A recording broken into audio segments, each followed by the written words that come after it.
This was the most realistic gun-buying scene you could imagine. The buyer only wanted a gun to avenge her husband, but she didn't expect the process to be so complicated. First, she had to apply for a gun permit. Then, after filling out forms and registering, she had to wait 30 days for the relevant department to notify her. As she walked out of the store disappointed, a young Asian man approached her on his own. He was an illegal gun dealer, claiming that anything she couldn't get through legal channels, he could provide. High quality, good prices. That was all it took for her to be tempted. The man led her into a secluded alley, pulled out a handgun, and gave a detailed explanation of how to use it. The price was only $1,000, and it came with a free box of bullets.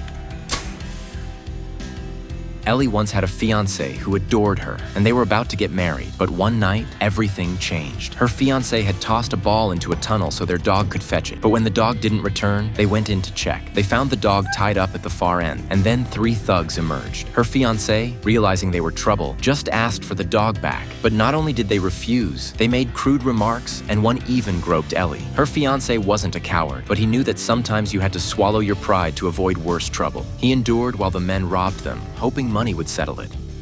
But the thugs kept pushing. They even went after Ellie's wedding ring. That ring was his engagement gift to her. He couldn't take it anymore. He punched one thug in the head, which enraged all 3. The couple was quickly overpowered. The thugs filmed themselves mercilessly beating them for 10 straight minutes, enjoying every second until both victims lost consciousness. Say cheese, bitch!